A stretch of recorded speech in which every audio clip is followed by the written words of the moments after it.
দিল্লি বিস্ফোরণের পর ভয় পেয়ে ভারত সফর বাতিল করেছেন ইসরায়েলের প্রধানমন্ত্রী বেঞ্জামিন নেতানিয়াহু। এমনটাই জানিয়েছিল ইসরায়েলের এক সংবাদ মাধ্যম। এই পরিস্থিতিতে এবার মুখ খুললেন খোদ নেতানিয়াহু। তার দপ্তর থেকে জানানো হয়েছে, ভারতের নিরাপত্তা নিয়ে পূর্ণ আস্থা রয়েছে ইসরায়েলের প্রধানমন্ত্রীর। খুব শীঘ্রই তার ভারত সফরের নতুন দিনক্ষণ ঘোষণা করা হবে। চলতি বছর ডিসেম্বর মাসে নেতানিয়াহুর ভারতে আসার কথা ছিল। প্রধানমন্ত্রী নরেন্দ্র মোদীর সঙ্গে সাক্ষাতের পরিকল্পনাও ছিল, কিন্তু যাবতীয় পরিকল্পনা আপাতত বাতিল করেছে ইসরায়েলের প্রধানমন্ত্রী।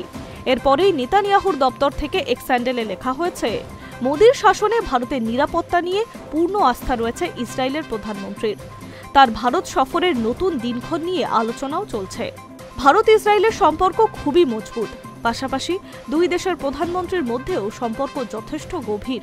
2018 সালে শেষবার ভারতে এসেছিলেন ইসরায়েলের প্রধানমন্ত্রী। তারপর কেটে গিয়েছে 7 বছর।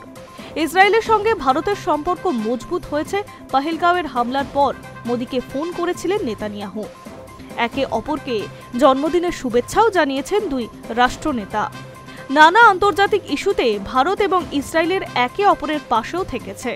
এই পরিস্থিতিতে ভারত সফর করতে নেতানিয়াহু যথেষ্ট উদ্গ্রীব, এমনটাই ইসরায়েলের সংবাদ মাধ্যম সূত্রে খবর। প্রসঙ্গত, নয়াদিল্লির ওপর আমেরিকার অতিরিক্ত শুল্কবান নিক্ষেপের পরেই নেতানিয়াহু জানিয়েছিলেন, মার্কিন প্রেসিডেন্টকে বাগে আনার মন্ত্র তিনি জানেন। এই বিষয়ে গোপনে তিনি প্রধানমন্ত্রী নরেন্দ্র মোদীকে কিছু পরামর্শও দিতে চেয়েছিলেন। অন্যদিকে মোদীর দেশে সফর করলে ইসরায়েলের নেতানিয়াহু ব্র্যান্ড ভ্যালুও বাড়বে বলে মত বিশ্লেষকদের। সম্ভবত এই দুই কারণেই ভারতে আসার পরিকল্পনা ছিল নেতানিয়াহুর, কিন্তু তা আপাতত বাতিল রয়েছে বলে খবর। Hi News network.